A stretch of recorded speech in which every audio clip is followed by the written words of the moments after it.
우리가 이제 갈라디아서 끝부분에 왔습니다.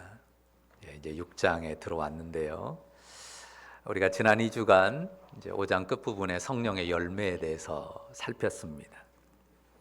성령의 열매가 정말 귀하고 소중한데요. 성령의 열매를 맺기 위해서도 가장 필요한 것은 뭐라고 했습니까? 성령을 따라 행하는 것이다 라고 말씀드렸습니다. 이것을 꼭 기억해야 합니다.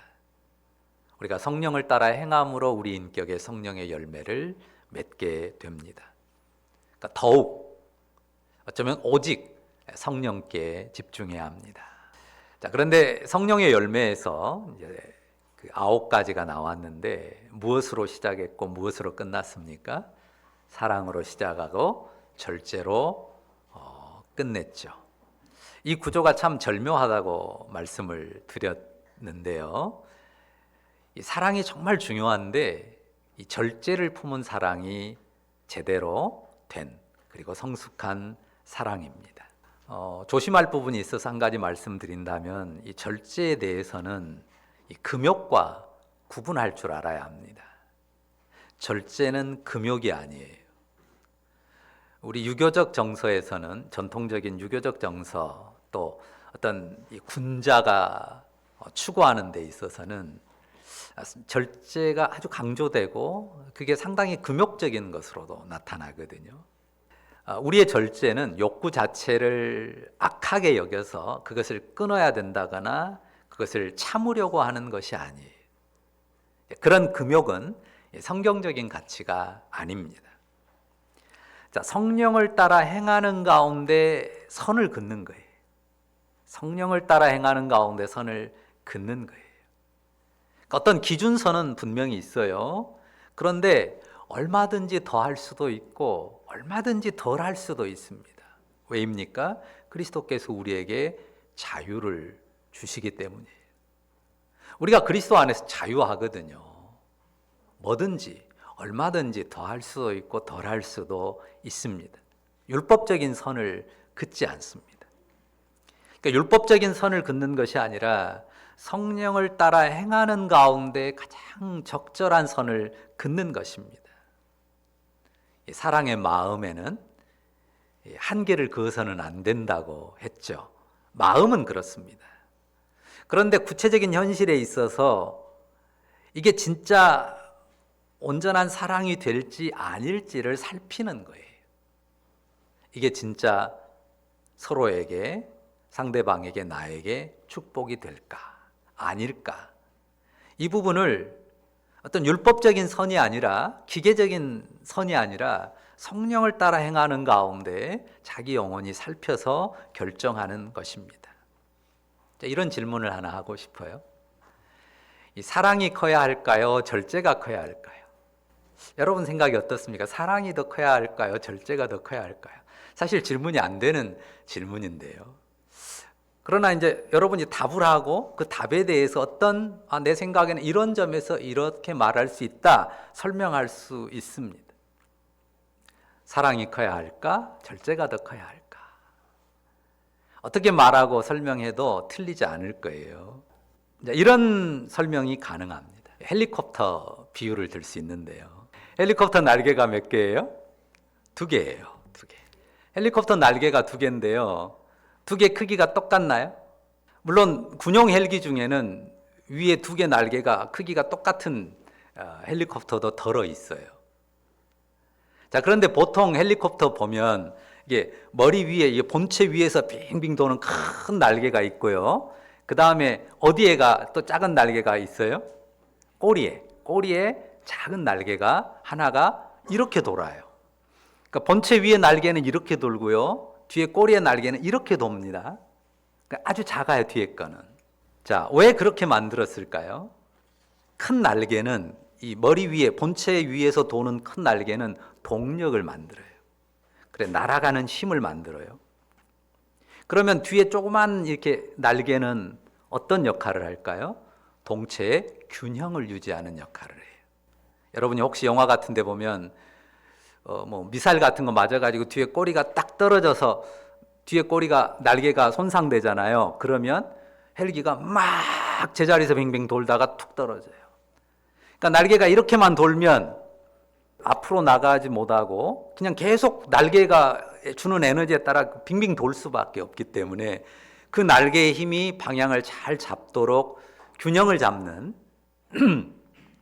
균형을 유지하게 하는 역할을 그 뒤에 조그만 날개가 하는 거예요. 그러니까 성령을 따라 행하는 성도의 가장 큰 동력은 사랑이어야 돼요. 큰 동력, 이 도는 날개가 사랑이어야 돼요. 그런데 절제가 없으면 방향을 잡지 못하고 추락할 수밖에 없다는 것입니다. 그러니까 큰 동력은 사랑이어야 돼요. 그런데 그 사랑이 제대로 방향을 잡고 가도록 절제하는 거예요. 제대로 방향을 잡고 가는지 아닌지를 살펴서 그 선을 긋는 절제의 과정을 거치는 거죠. 그러니까 우리가 성령을 따라 행하면서 절제를 잘 연마해야 됩니다. 무조건 나는 절제를 잘하는 사람이다가 아니라 그 사랑이 정말 사랑이 되도록 선을 잘 긋는가, 이것을 살펴야 되는 거죠. 그러니까 절제로서 사랑의 온전함을 이루어야 하는 것입니다. 성령의 복스러운 열매를 맺어가는 여러분들 되시기 바랍니다. 자, 오늘 6장 말씀은 어떤 상황을 설정함으로 시작해요. 1절 보시면 어떤 상황입니까? 사람이 만일 무슨 범죄한 일이 드러나거든 이죠. 자, 성도의 공동체에도 무슨 범죄한 일이 일어날 수 있습니다. 자, 분명 예수 믿어 하나님 자녀들이 되었단 말이죠. 그러나 옛사람 인격에 새겨졌던 죄의 범성이 올라와서 죄를 범할 수가 있습니다. 뿐만 아니라 사탄의 미혹이 그치지 않기 때문에도 우리가 죄를 범할 수가 있습니다. 그러니까 범죄, 죄를 범할 가능성이 상존한다는 것입니다. 그러면 성도 사이에 범죄함이 드러나는 경우에 어떻게 해야 합니까? 가장 먼저 생각할 것이 뭘까요? 자, 본문이 가장 우선적으로 언급하는 것이 뭔지 1절 말씀을 보십시오. 자, 먼저 호칭이 어때요? 뭐라고 부릅니까? 신령한 너희라고 부르죠. 여기에 먼저 주목해야 돼요. 이 신령한 너희라고 부르는 이 호칭에 먼저 주목할 필요가 있습니다. 그러니까 우선적으로 범죄한 일이 드러났을 때 가장 먼저 생각할 것은 뭐냐면요, 정체성의 확인이에요. 뭐라고요? 정체성의 확인. 자, 원문의 순서대로 하면요, 너희 신령한 자들은 이렇게 돼 있어요. 너희 신령한 자들은, 이 말은 우리가 영의 사람이라고 하는 이 정체성을 먼저 확인시켜 주는 거예요. 신령한 너희들은, 신령한 우리는, 영의 사람들인 우리는 이 정체성 확인이 우선돼야 된다는 것입니다. 그러니까 누군가 죄를 범할 수 있어요. 내가 그럴 수도 있고 남이 그럴 수도 있습니다. 죄에 휘둘린 안타까운 상황에 직면합니다. 그런 현실에 놓였을지라도 어떤 너희예요? 신령한 너희예요. 영의 사람들인 여러분입니다. 우리가 번디 연약함과 죄에 휩싸인 인생 아니었습니까? 주님이 그런 연약하고 부족한 우리를 불러주셨다는 사실을, 그래서 우리가 영의 사람들이 되었다는 사실을 먼저 기억해야 돼요. 우리가 범죄했다고 십자가의 은혜와 사랑을, 또 성령을 거둬버리시는 게 아니라고 하는 사실, 신령한 너희라고 하는 그 정체성을 먼저 기억하고 확인해야 합니다. 그러니까 성령이 우리 안에 오셔서 우리가 신령한 사람, 영의 사람들이 되었는데, 성령이 은혜로 우리에게 오셨지, 우리의 믿음을 따라 은혜로 오셨지, 우리가 죄 하나 없이 깨끗하고 의롭기 때문에 성령이 늘 우리와 함께하는 게 아니라고 하는 사실이에요. 성령이 은혜로 우리와 함께 하시는 줄 믿습니다. 그러니까 성도가 은혜와 믿음으로 영의 사람들이 된 공동체라고 하는 사실을 먼저 떠올리고 확인해야 돼요. 죄로 넘어질 수 있습니다. 하지만 죄에 파묻히고 죄가 고착화되는 삶이어서는 안 되죠. 십자가는 우리의 죄를 청산한 십자가 아닙니까? 그러니 십자가 안에 있는 우리는 어떻든 죄를 끊는 것이 옳습니다. 벗어났다면 여기 쓰는 것처럼 자, 어떻게 해야 돼요? 바로 잡아야 합니다. 바로 잡으라고 쓰잖아요. 바로 잡아야 합니다. 우리가 계속 살피는 것처럼 믿는 우리는 성령을 따라 행하며 성령의 열매 맺는 삶을 향해 나아갑니다. 옛사람의 죄를 떨치는 방향이 정상입니다. 그런데 성도의 공동체에 현실적으로 범죄한 일이 드러나면 어떻게 해야 된다고요? 그러한 자를 바로 잡아야 돼요. 회복시켜야 된다는 말입니다. 자, 그러니까 첫 번째로 가장 우선할 일이 뭐라고요? 정체성의 확인이라고 했는데요.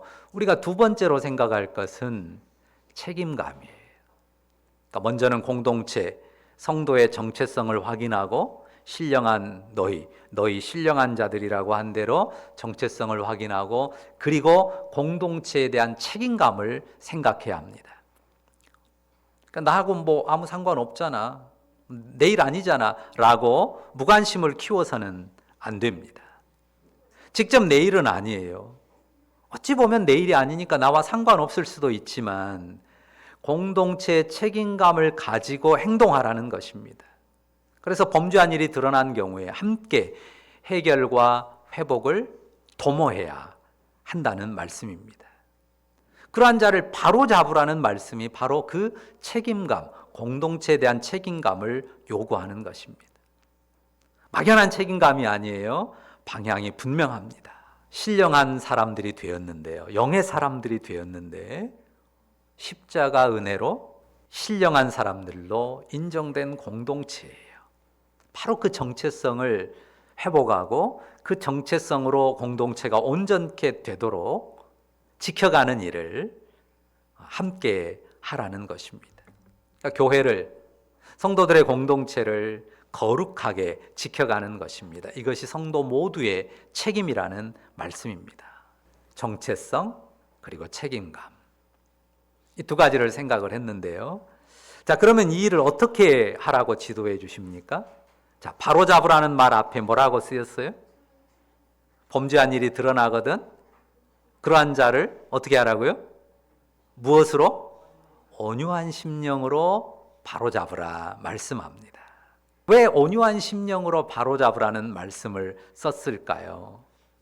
왜 그럴까요? 우리가 바로 잡는다고 하면서 의를 회복하는 방향으로 바로 잡으려고 하는데 바로 잡는다고 하는 그 과정에서 또 다른 악을 산출할 수가 있기 때문입니다. 여러분이 누군가를 바로 잡아보려고 하신 적이 있을 겁니다. 어떻든가요? 누군가를 내가 바로 잡아보려고 했어요. 틀어졌어. 바로 잡기 위해서 누군가에게 뭐라고 말을 했습니다. 참 쉽죠? 한두 번 말하면 되죠. 그렇습니까? 누군가를 바로 잡는 일이 한두 번 말하면 되던가요? 물론 수월하게 되는 경우도 있지만요. 교정한다는 것, 바로 잡는다는 게 쉽지 않아요. 정말 어쩌다 한번 틀어진 게 아니고 대부분은 그 영혼의 그 오래된 악한 습관들이 죄를 산출하기 때문에 그게 한두 마디 말로 쉽게 고쳐지지가 않습니다. 자, 그러면 입장을 바꿔놓고 생각을 해볼까요? 여러분 주변을 한번 돌아보세요. 내 주변 사람들. 내가 뭔가를 잘못했을 때 내 주변에서는 나를 온유한 심령으로 잡아주는 사람이 참 많다. 정말 온유한 심령으로 나를 바로 잡으려고 애써주는 사람이 내 옆에는 참 많다. 손 드실 분 있어요? 쉽지 않죠. 보통은요, 한두 번 말하고 잘 못하면 벌써 목소리 톤부터 달라지죠. 어떤 말이 나와요? 왜 말귀를 못 알아먹어? 거기서 그치지 않죠. 대체 몇 번을 말해야 하냐고 하면서 화와 분으로 나를 대하는 사람들이 있을 거예요. 온유한 심령으로 나를 바로잡으려고 정말 성숙하게 섬겨주는 사람하고 그냥 올라온 감정대로 내던지는 사람하고 어떤 사람이 더 많은 것 같습니까? 그러다 보면 비난과 정죄가 반복되고 서로의 미움과 다툼이 일어나서 더 큰 분쟁으로, 갈등으로 치달아가는 경우들이 많아요. 바로 잡는다고 하면서 더 큰 악이 산출되는 경우가 허다하다는 것입니다. 오히려 죄를 산출하고 죄를 키울 우려도 있습니다. 그래서 반드시 어떻게 해야 된다고요? 온유한 심령으로 해야 합니다. 여러분 자신은 어떻습니까? 나는 내 가족이나 교회의 함께하는 지체나 주변의 이웃들에 대해서 온유한 심령으로 바로 잡아주는 사람입니까? 여러분 자신은 어떻습니까? 나는 당연히 그런 사람이지. 그렇게 생각하실 수 있습니까? 분명 너희 신령한 사람들아 그렇게 불렀습니다. 그리스도 예수를 믿음 안에서 그 믿음이 분명하고 성령을 따라 행하는 우리입니다. 그 정체성을 우리가 떠올리는데 또 하나 반드시 포함할 것이 있어요. 자, 1절 뒷부분 다시 보시죠. 우리가 어떤 사람이에요? 신령한 우리란 말이에요. 그리스도를 믿음으로 은혜로 신령한 자로 인정이 돼요. 그런데 또 어떤 사람이에요? 너 자신을 살펴보아 너도 시험을 받을까 두려워하라 말씀하시잖아요. 이미 완전해진 사람이 아닙니다. 예수 그리스도 은혜 안에 살지만, 그래서 신령하다 인정되지만 언제든 시험에 빠질 수 있는, 언제든 악의 미혹에 미끄러질 수 있는 그런 사람이란 말이죠. 그러니까 누군가 범죄한 일이 드러난 그 사람하고 내가 현저하게 다른 사람이 아니에요. 그 사람은 드러난 거고 나도 그럴 가능성이 있는데 나는 안 드러난 거예요. 그러니까 그 사람도 회복이 돼야 되고 나도 그 시험에 빠져서는 안 된다고 하는 거죠. 같은 시험에 빠질 수 있는 인생이니까, 그런 나이니까 조심스럽게 나 자신을 살펴야 한다는 말씀입니다. 보통은 좀 이런 말도 많이 하잖아요. 사람이 왜 그래? 아주 못됐어. 좀 고쳐. 이렇게 말을 하곤 합니다.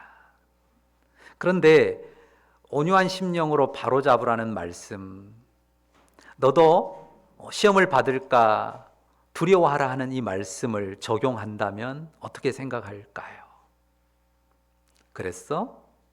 그랬구나. 어디로 가야 돼? 그 다음에 나도 충분히 그럴 수 있는 사람인데, 나도 충분히 그럴 수 있는 사람이지. 그리고 어디로 가야 되냐면요, 죄라는 게 참 무섭구나. 네가 못됐구나. 넌 왜 그래? 너 같은 사람은 사람도 아니야. 이 비난과 정죄로 가는 게 아니라, 그렇다고 너도 그렇고 나도 그러니까 그냥 몰라, 이렇게 가는 것도 아니고 어떻게 가야 된다고요? 죄라는 게 참 무섭구나. 너를 넘어뜨리고 나도 넘어뜨릴 수 있고 우리 모두를 어둠 속에 빠뜨릴 수 있는 죄가 무섭구나. 그러니까 죄를 두려워함으로 하나님 앞에 너와 나를 함께 살피는 대로 나아가는 것입니다. 그리고 여기서 멈추지 않습니다. 어떻게 해야 돼요? 바로 잡으라고 했잖아요. 온유한 심령으로. 그럼 어떻게 하죠? 바로 잡아야 될 텐데 어떻게 해야 합니까? 어떻게 하기가 어려워요. 가장 먼저 할 일은 뭐예요? 주님의 지혜를 구해야지. 어떻게 해야 바로 잡을 수 있을지 기도하는 자리에 나아가야 합니다. 성령의 인도를 구하는 것입니다. 이게 온유한 심령으로 바로잡기 위한 출발점이에요. 온유한 심령으로 바로잡기 위한 출발점이 어디예요? 주님의 지혜를 구하는 것. 주님 앞에 기도하는 것입니다. 올라오는 감정이 있잖아요. 내가 한두 번 말해, 내가 100번 참아, 1000번도 더 참았겠다. 올라오는 감정 이기기 힘들지만요, 그래도 여전히 주님의 지혜를 구하고 어떻게 행해야 될지 기도하면서 성령의 인도를 구하면요, 그 과정을 거치면요, 그 감정이 조금은 걸러져요. 그렇게 해서 온유함이 장착되는 거예요. 주님께 묻고 기도하는 과정 없이 온유함이 우리 안에서 나오지 않습니다. 온유함이 내 안에서 아무리 뽑아내려고 해도 나오지 않아요. 다 안다고요. 마음의 방향성이 분명해요. 온유해야지. 근데 그게 안 된단 말이에요. 근데 먼저 어떻게 해야 된다고요? 주님 어떻게 합니까? 주님 지혜를 주십시오. 제가 어떻게 하는 게 이 상황에서 최선이 될까요? 온유한 심령으로 바로 잡을 수 있을까요? 그렇게 주님 앞에 묻고 기도하면서 온유함을 장착하는 거죠. 그러니까 기도가, 주님 앞에 무릎 꿇음이, 엎드림이 하늘을 한번 쳐다보는 것이, 무릎 꿇고 엎드리지 못해도 주님 한번 부르는 것이 우리가 온유함을 장착하는 첫째 과정일 것이다. 이렇게 생각할 수 있습니다. 너도 그렇고 나도 그렇고요. 역시 약함 그리고 악함을 다 떨쳐내지 못한 인생이에요. 약해요. 그러면서 또 악해요. 그러나 여전히 믿음으로 살도록 성령을 따라 행하도록 부름받은 은혜의 자리에 있는 우리란 말입니다. 십자가에 못 박은 정욕과 탐심은 떨쳐버려야 되지 않습니까? 의의 사람으로 살아야 하지 않습니까? 그러니 체념하거나 주저앉을 수는 없는 것입니다. 그러니까 기도가 필요하고요. 주님 앞에 나아가고 주를 바라보는 것이 필요하고요. 그 다음 필요한 게 뭡니까? 2절 같이 읽어보죠. 2절 다 함께 읽습니다. 시작. 너희가 짐을 서로 지라 그리하여 그리스도의 법을 성취하라. 자, 바로 잡기 위해서, 의를 회복하기 위해서 먼저 온유한 심령이 필요하고요. 온유한 심령을 장착하기 위해서 주께 물음 기도가 매우 소중하고요. 또 필요한 건 뭡니까? 서로 짐을 지는 거예요. 짐을 서로 지라, 서로의 짐을 져주려는 마음과 행동이에요. 바로 잡기 위해 권하는 말도 필요해요. 소중합니다. 그리고 내면의 온유한 심령을 장착해야 돼요. 채워야 합니다. 그런데 그 마음이, 그 기도와 마음이 현실태로 나타날 때 어떻게 나타나야 합니까?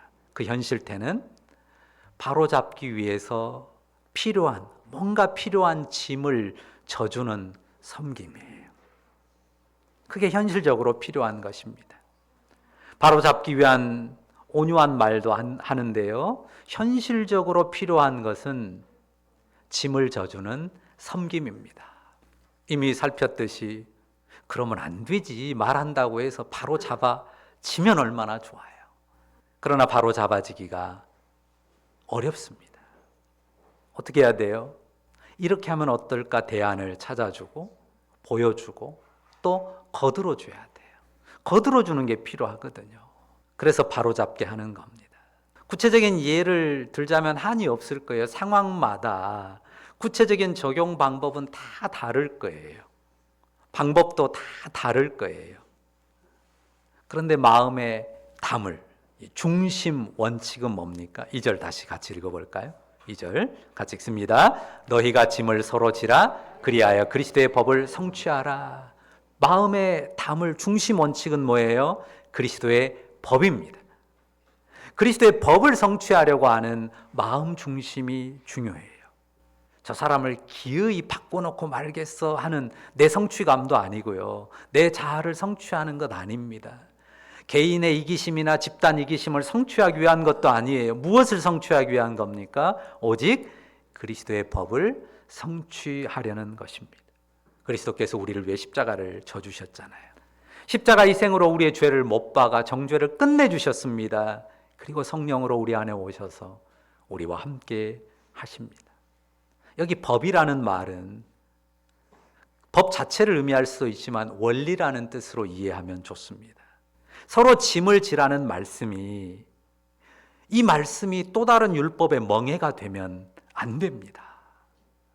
그리스도의 섬김의 원리, 그 사랑의 원리를 따르라는 말씀이에요.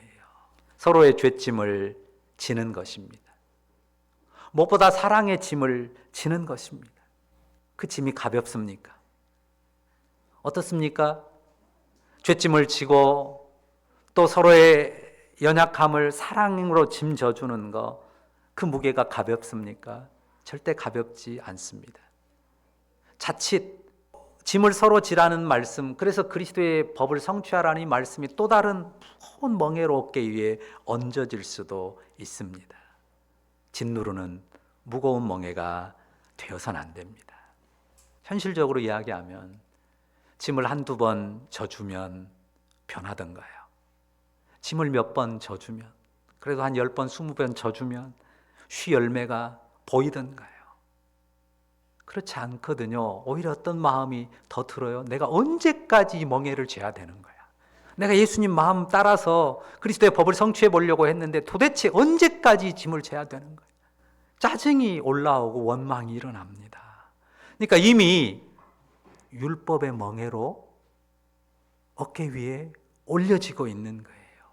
제가 갈라디아서를 말씀하면서 거듭 여러분들에게 말씀드리는 거는 신약의 말씀이어도 우리가 정말 성령을 따라서 그리스도와 연합한 우리의 정체성 안에서 늘 그 도리를 확인하지 않으면 그 말씀이 어느덧 우리 안에 엄청 무거운 멍에로 올려진다는 거예요. 어떻게 해야 됩니까? 계속 반복합니다. 주를 믿음 안에서 성령을 따라 행함으로써만 가능합니다. 주를 믿는 믿음을 고백해야 돼요. 주님, 내가 주를 믿습니다.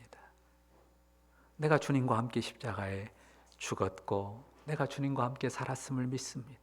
주를 믿음을 끊임없이 고백해야 합니다. 그리고 그 안에서 그리스도와 연합한, 내가 그리스도와 연합함으로 살았음, 그 정체성을 끊임없이 확인해야 합니다. 그 자리에 나아가야 돼요. 하나님의 자녀된 은혜를 상기하면서 주님을 의지하는 것입니다. 누군가 다른 이의 짐을 지는 게 쉬운 사람이 있을까요? 난 다른 사람 짐 지는 게 어렵지 않아. 그럼 뭐 얼마나 어려워, 쉽지. 이런 사람이 세상에 한 사람이라도 있겠냐고요. 쉽지 않습니다. 내 자식 짐인데도 그 자식을 위해 짐지는 것도 얼마나 힘들어요. 사랑하는 자식의 짐이니까 짐져주는 게 쉽습니까? 그런 말 있잖아요. 받아줄 곳만 있으면 사표 내고 싶을 때가 한두 번이냐고요. 부모 짐은 지기가 쉽습니까?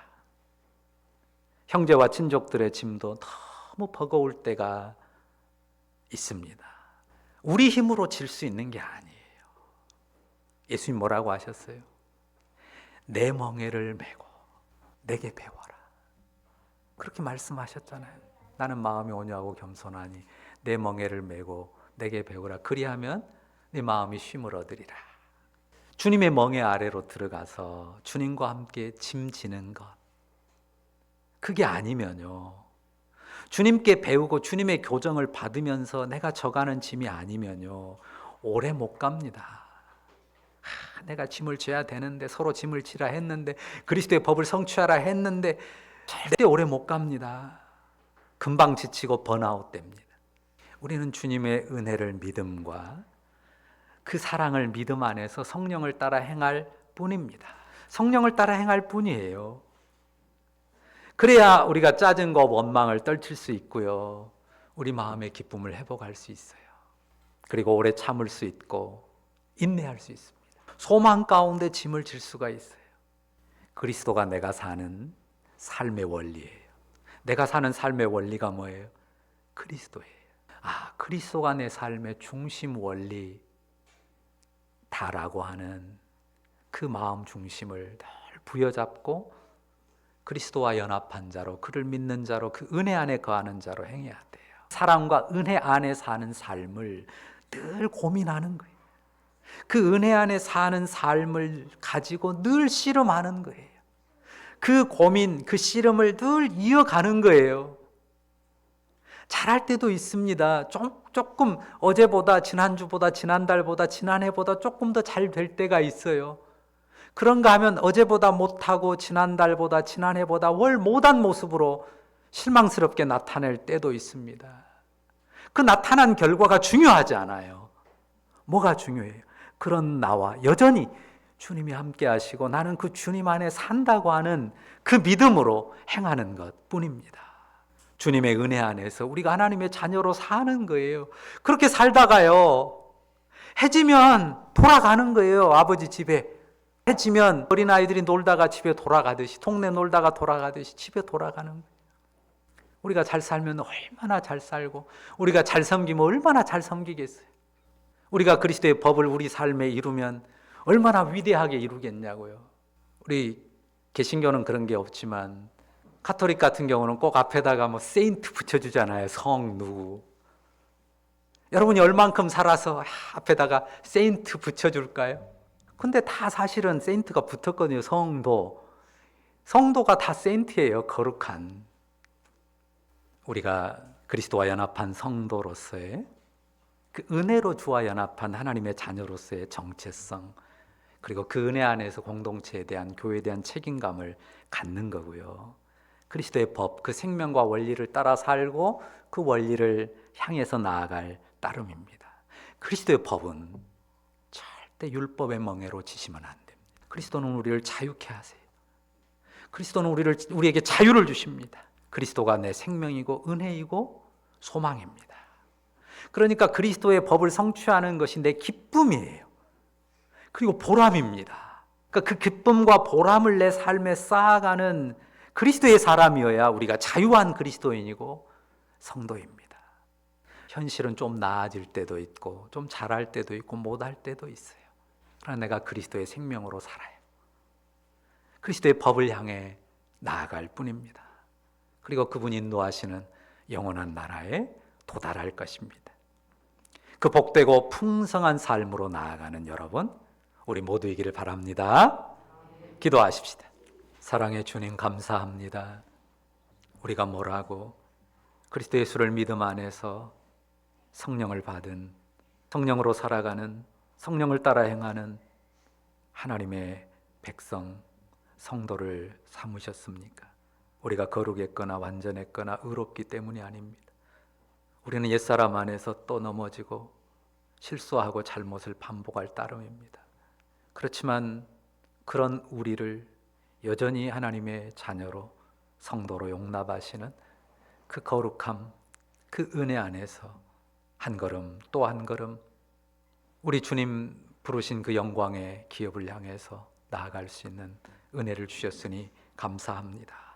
그리스도가 우리의 삶의 중심이고 우리의 삶의 원리며 법이기를 원하고 그 씨름, 그 고민 가운데 우리 주님과 함께하는 삶의 기쁨과 보람을 쌓아가는, 담아내는 우리 모두가 되게 하여 주옵소서.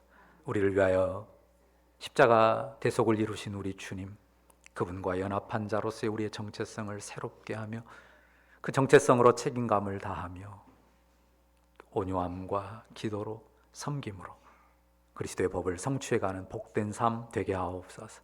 예수님의 이름으로 기도합니다. 아멘.